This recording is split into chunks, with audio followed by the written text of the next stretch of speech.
हिंदू धर्म में श्राद्ध पक्ष में सर्वपितृ अमावस्या का बहुत ही अधिक महत्व है। पितृ अमावस्या पितरों को विदा करने की अंतिम तिथि मानी जाती है। इस दौरान अगर कोई श्राद्ध तिथि में किसी कारण से श्राद्ध न कर पाया हो या फिर श्राद्ध की तिथि मालूम न हो तो पितृ अमावस्या के दिन यानी श्राद्ध पक्ष के 15वें दिन श्राद्ध कर सकता है।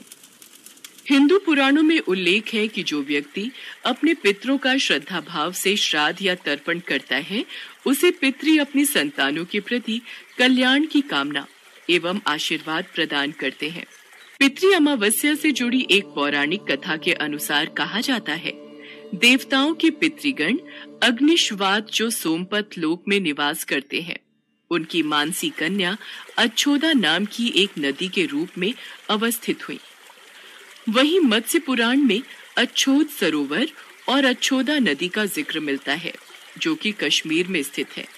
कहा जाता है एक बार अच्छोदा ने 1000 वर्ष तक तपस्या की, जिससे प्रसन्न होकर देवताओं के पितृगण अग्निश्वात और बर्हिष्पद अपने अन्य पितृगण अमावसु के साथ अच्छोदा को वरदान देने के लिए आश्विन अमावस्या के दिन उपस्थित हुए और उन्होंने अच्छोदा से कहा, हे पुत्री, हम सभी तुम्हारी तपस्या से अति प्रसन्न हैं, इसलिए जो चाहो वर मांग लो। अमावसु देखने में कितने सुंदर और मनमोहक हैं। मैं तो उनको अपना हृदय दे बैठी हूँ। ये अच्छोदा को क्या हो गया? इसका ध्यान कहाँ है? अच्छोदा ने अपने पितरों की तरफ ध्यान नहीं दिया और वो अति तेजस्वी पितरी अमावसु को अपलक निहारती रही। पितरों के बार बार कहने पर उसका ध्यान अमावसु से हटा। अच्छोदा, पुत्री अच्छोदा। हे भगवान, क्या आप मुझे सचमुच वरदान देना चाहते हैं? हे अच्छोदा, वरदान पर तुम्हारा अधिकार सिद्ध है, इसलिए निसंकोच कहो। भगवान, यदि आप मुझे वरदान देना ही चाहते हैं तो मैं तत्क्षण आपके साथ रमण कर आनंद लेना चाहती हूँ। अच्छोदा, तुम ऐसा सोच भी कैसे सकती हो? मैं तुम्हें श्राप देता हूँ, तुम इसी समय पितृलोक से पतित होकर पृथ्वी लोक पर जाओ।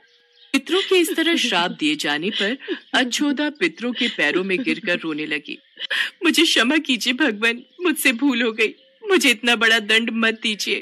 तुम अपना श्राप तो वापस नहीं ले सकते, पर हाँ, तुम पतित योनि में श्राप मिलने के कारण मत्स्य कन्या के रूप में जन्म लोगी और भगवान ब्रह्मा के वंशज महर्षि पराशर तुम्हें पति के रूप में प्राप्त होंगे। तुम्हारे गर्भ से भगवान व्यास जन्म लेंगे। उसके उपरांत भी अन्य दिव्य वंशों में जन्म लेते हुए तुम शाप मुक्त होकर पुनः पितृलोक में वापस आ जाओगी। पितरों के इस तरह कहे जाने पर अच्छोदा शांत हुई।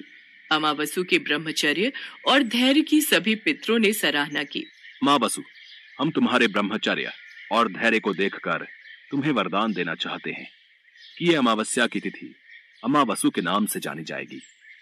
जो प्राणी किसी भी दिन श्राद्ध ना कर पाए वो केवल अमावस्या के दिन श्राद्ध तर्पण करके सभी बीते 14 दिनों का पुण्य प्राप्त करते हुए अपने पितरों को तृप्त कर सकते हैं। और कहा जाता है तभी से प्रत्येक माह की अमावस्या तिथि को सर्वाधिक महत्व दिया जाता है और ये तिथि प्रत्येक वर्ष सर्व पितृ श्राद्ध के रूप में भी मनाई जाती है। उसी पाप के प्रायश्चित हेतु कालांतर में अच्छोदा महर्षि पराशर की पत्नी एवं वेद व्यास की माता सत्यवती बनी थी। तत्पश्चात समुद्र के अंशभूत शांतनु की पत्नी हुई और 2 पुत्र चित्रांगद तथा विचित्र वीर्य को जन्म दिया था। इन्हीं के नाम से कलयुग में अष्टका श्राद्ध मनाया जाता है। पितृ विसर्जन अमावस्या के दिन धरती पर आए पितरों को याद करके उनकी विदाई की जाती है। पूरे पितृ पक्ष में पितरों को याद न किया गया हो तो अमावस्या को उन्हें याद करके दान करने और गरीबों को भोजन कराने से पितरों को शांति मिलती है। इस दिन सभी पितृ अपने परिजनों के घर के द्वार पर बैठे रहते हैं। जो व्यक्ति इन्हें अन्न जल प्रदान करता है उससे प्रसन्न होकर पितर खुशी खुशी आशीर्वाद देकर अपने लोक लौट जाते हैं।